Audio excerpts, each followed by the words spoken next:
หามาไหว้พระพร้อมกันเนื้อสถานเนออะระหังสัมมาสัมพุทโธภควาพุทธังภควันตังอภิวาเทมิกราบพระพุทธสวากขาโตภควตาธัมโมธัมมังนัมมัสสามิกราบพระธรรมสุปฏิปันโน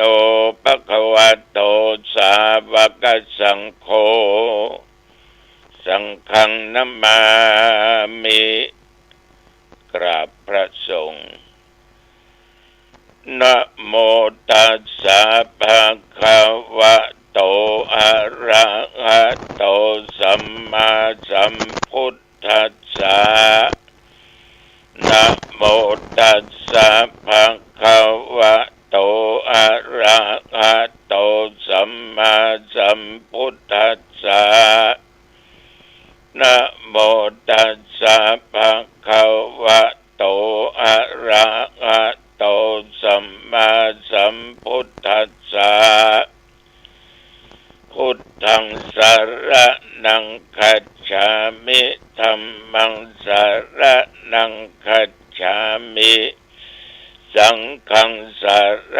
ณังคัจฉามิตุติยัมปิพุทธังสรณังคัจฉามิ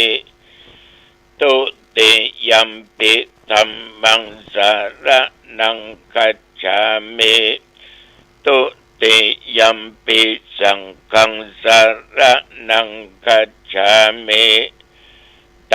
ติยัมปิพุทธังสรณังคัจฉามิตติยัมปิธัมมังสรณังคัจฉามิตติยัมปิสังฆังสรณังคัจฉามิอิติปิโสภะคะวะอะระหังสัมมาสัมพุทโธวิชชาจารณะสัมปันโนสุขโตโลกวิทูอนุตตโรปุริสธรรมสารถิสัทธาเทวมนุษย์สานังพุทโธภควาติยันดุนิมิตตังอวะมังคลัญจาโยจามะนาโปสกุนัสสะสัทโธปะปัคคะโหตุสุปินังอกันตังพุทธานุภาเวนะวินาศเมนโตสวากขาโตภควตาธัมโม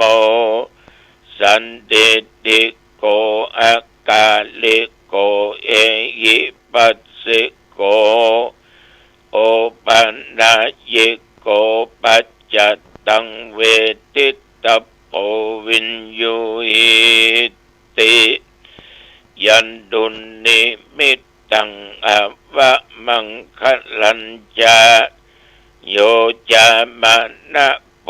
สกุนัสสะสัทโธปะปัคคะโหตุสุปินังอกันตังธัมมานุภาเวนะวินาศเมนโตสุปฏิปันโนภควโตสาวกสังโฆอุชุปฏิปันโนภควโตสาวกสังโฆยายาปฏิปันโนภควโตสาวกสังโฆสามิจิปฏิปันโนภควโตสาวกสังโฆยะติตังจัตตาริปุริสายุคาเนอัต ทะปุริสปุคลาเอสะภะคะวะโตสาวกสังโฆอาหุนายโยปาหุนายโยทักขินายโยอัญชลีกะระนิโยอนุตตรังปุญญเขตังโลกัสสาติยันตุนิมิตตังอัปปะมังคลัญญาโยจามะนาโปสกุนัสสะสัทโธปาปักขะโหตุสุปินังอะกันตังสังฆานุภาเวนะวินาสเมนโตยะโตอังภะกิเนอะลิยายาชาติยาชาโตนาปิชานามิสัญจิตจปันนังชีวิตาโอโรเปตาเตนะสัตเกนะโสติเตโหตุโสติขัพพัสสะโพชังโคสติสังฆโตธัมมานังวิจัยโยตถาวิริยัมปิติปัสสติโพชังคาจะตถาปะเรสัมมาทุเปกขะโพชังคาสัตติเตสัพพัทธัสสินามุนินาสัมมาทัคคตาภาวิตาภาอุลิกตาสังวัตตันติอภิญญายานิพพานายะจะโพธิญาณเอเตนะสัจจวัชเชนะโสทิเตโหตุสัพพทาเอกัสสมิงสัมมะเยนะโทมุขันลานัญจกัสสปังคิลานิตุคิเตติสวาโพชังเกสัตตะเทสัญญิเตจะตังอภินันติตวาโรกามุตจิงสุตังคะเนเอเตนะสัจจวัชเชนะโสติเตโหตุสัพพทาเอกทาธรรมราชาปิเขลัญเยนะปิปิริโตจุนตเตเรนะตัญเยวะพันนาเปตตวานะสัทธลังสัมโมติตวาจะอาภัทธาธัมมาวุธาสิธานะโสเอเตนะสัจจวัชเชนะโสติเตโหตุสัพพทาปะหินาเตจะอาภัทธาตินันนัมปิมะเยสินังมัคคะอัตตะกิเลสวะปัตตานุปติธัมมะตังเอเตนะสัจจวัชเชนะโสติเตโหตุสัพพทาภวตุสัพพมังคลังรักขันตุสัพพเทวตาสัพพพุทธานุภาเวนะสัทธาสุขีภวันตุเตภวตุสัพพมังคลังรักขันตุสัพพเทวตาสัพพธัมมานุภาเวนะสัทธาสุขีภวันตุเตภวตุสัพพมังคลังรักขันตุสัพพเทวตาสัพพสังฆานุภาเวนะสัทธาสุขีภวันตุเต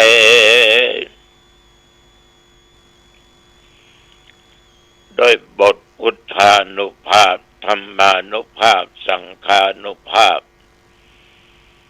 บทสวดมนต์โพชฌังคปริตอันศักดิ์สิทธิ์นี้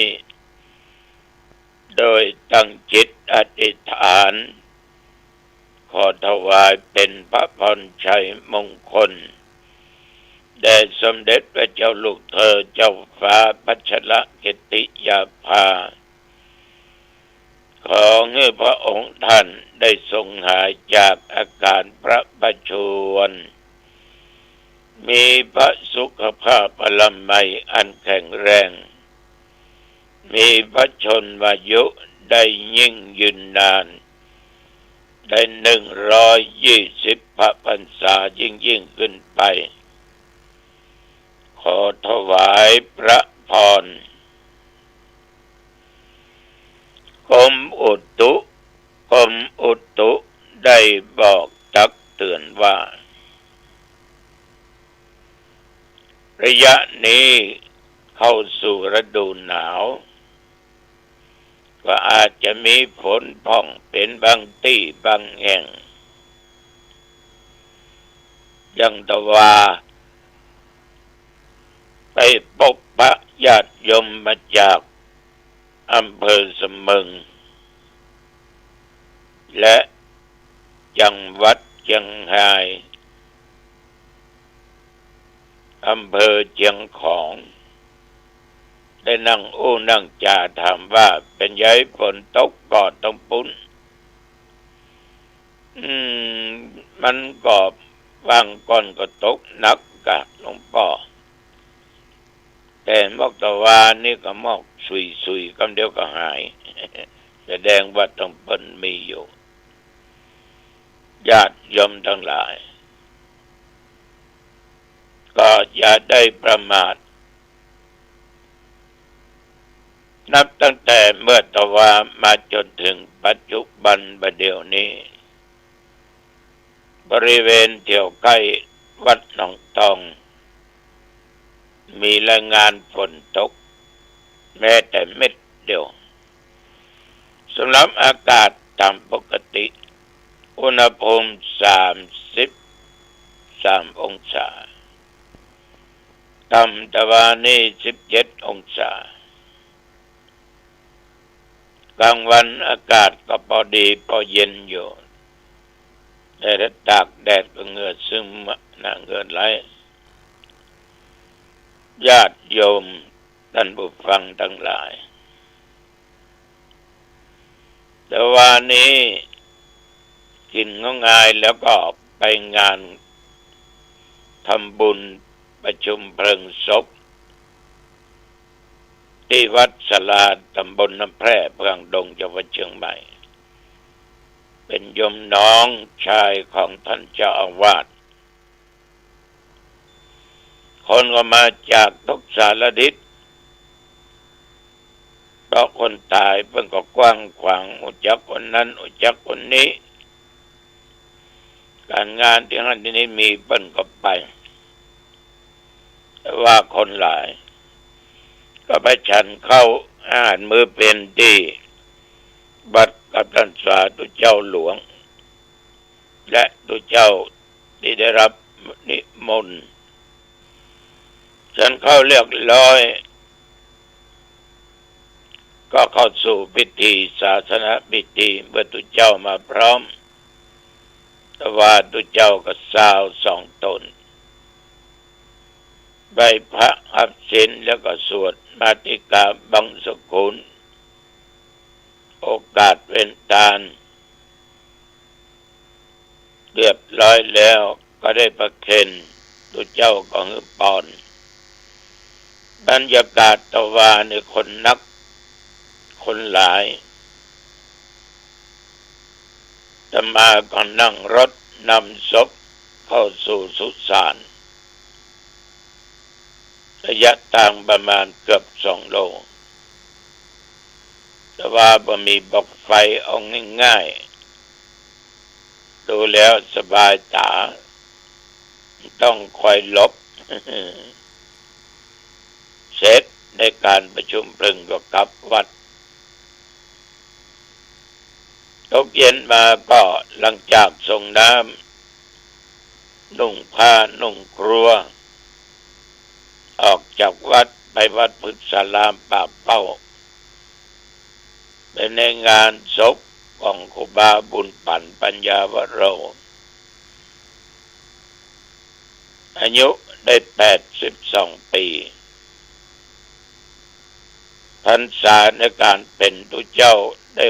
61 พรรษาด้วยกันญาติโยมคืนผ่านมาท่านเจ้าคุณพระเทพรัตนนายกมาเป็นองค์แสดงธรรมะวายวัตถุปัจจัยได้จะทำบรรลุพรธรรมาก็เลยกลับเอามาตะเปิ้ลเนี่ยพี่น้องญาติโยมวันนี้ที่วัดเราป่าฝางอำเภอแม่วางหลวงพ่อครูบาใหญ่เพิ่นก็จัดทำบุญเนอะคล้ายวันเกิดของเพิ่นปีนี้79 เต็มอยู่กันปีเดียวก็จะหมดวาระในการเป็นเจ้าคณะผู้ปกครองเจ้าคณะอำเภอแม่วางบรรทุเจ้าตัวเนี้ย78 เต็ม79 ย่างถ้าปี2 ปี80ก็หมดวาระอย่างใดก็ตามญาติโยม สังคมเราเนี้ยอยู่ด้วยกันเรื่องการอู้การจา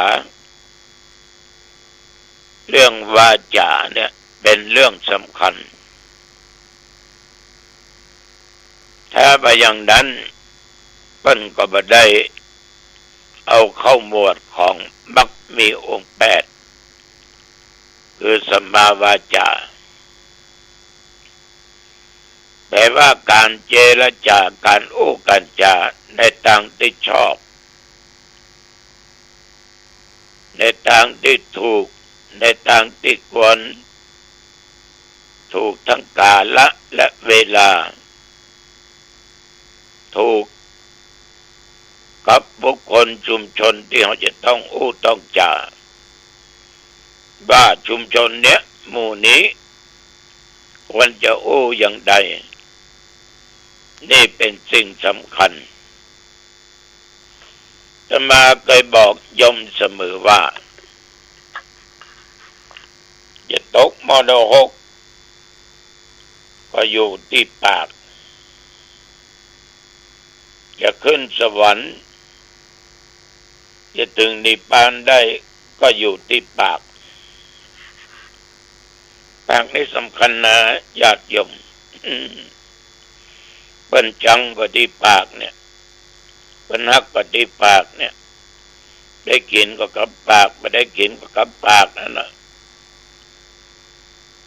ปากม่วนจะหวานเป็นน้องฮักแพงถ้าปากจากแข็งเป็นน้องจงจังฉะนั้นวาจาที่อู้มันถูกต้องเช่นว่าตามข้อศีลเว้นจากการพูดเท็จการคิดจุการคิดไล่กันเนี่ยมันนำเมื่อคนอื่นเข้าใจผิดหลงไหลเที่ยวไปจุไปเท็จกับเปิ้นคำมีก็ว่ามีคำมีก็แปลงใส่คำว่าใหญ่ก็แปลงเอายะเปิ้นเดือดร้อนมันละอ่อนเลี้ยงแกะเนาะ ถ้าว่ามาป้าจะมากินแกะล่นไปบอกชาวบ้านช่วยกำมาป้าจะมากินแกะชาวบ้านก็ไปเพราะมีน้ำจิตน้ำใจมีมาป้าสักตัวแถมกำจะมาแต่ละมันไล่กินแกะกันล่นไปบอกชาวบ้านไปสักคน เพราะรอนี่มาคิดจุคนคิดจุคนคิดเท็จเนี่ยแม้แต่นักบวช ตุเจ้าพระเนนก็จุญาติโยมได้อยู่ญาติโยมก็จุเวียตุเจ้าพระเนนตกล่มตกจมก็มีฉะนั้นญาติโยมการพูดเท็จเป็นการบดีดีก็ต้องบดีบดีต้องว่าบดีบัดถูกก็ต้องว่าบัดถูกฉะนั้นจะไปจุจนเปิ้นตกล่มตกจมเปิ้นเดือดร้อนต้องอู้สิ่งที่มันเป็นจริงบาจาที่ยุยงยุแย่ส่อเสียดนี่ก็บดีปากอยู่เป็นสุขเอากำเหนือมาเถือกำใต้เอากำใต้พดไปถึงทางเหนือติสินนินทายุยงส่อเสียดพี่น้องเป็นพิษกันเป็นอยู่ด้วยกันมีความสุขขนาดประยุยงยุแย่เอากำผีกำสางกำเหนือกำใต้กำอย่างพี่บอกมาอู้มาจ่าเพิ่นได้พิษเถียงกันก็มีฉะนั้นเว้นจากการส่อเสียดเว้นจากการพูดเท็จกำแจ้งกำด่านี่ยังเป็นกรรมที่บ่เหมาะผสมยังไงฮะด่าเป็นหมูด่าเป็นจัดหมาด่าเป็นวอกเป็นก้างทำล่าทำลูนผัวด่าเมียให้ซึ่งตึงหน่อยเบิ่งมันได้กินข้าวบอกกูนี่โอ้นักแก่เฮ้ยเงาซึ่งตึงกำนั้นมาเราอุ่นใจจะได้กินของฝากฉะนั้นกำหยาบใดเนี่ยกำแจ้งกำด่ากันเนี่ยบดีว่ากันเนอะแต่ประการสำคัญอย่างข้อหนึ่งเป็นจากการอู้เพ้อเจ้อคือการอู้นั้นถูกกาลเวลาถูกสมัยอู้ตามความเป็นจริงอู้คำที่มันเป็นประโยชน์อู้ถูกทำวินัยคำอู้คำจ่านั้นเป็นเปรียบเสมือนกับขุมทรัพย์เขาอู้ในขณะที่สมควรเขาอู้ด้วยเหตุด้วยผลพอเหมาะพอควรก็จะมีความหมายในทางที่ดีบางคนอู้ดีลืมเก่าลืมใหม่แล้วก็บ่จักหยุดบ่จักกาลเวลาว่าเวลาได้ควรบ่ควรเจอไปเรื่อยๆเอาสิ่งที่บ่เกิดมาอู้ถ้าเขานั่งสู่หัวกันละนี่จะถูกรางวัลที่หนึ่งนะจะตอดกฐินสักกะมาจะปาสู่กับไปกินเลี้ยง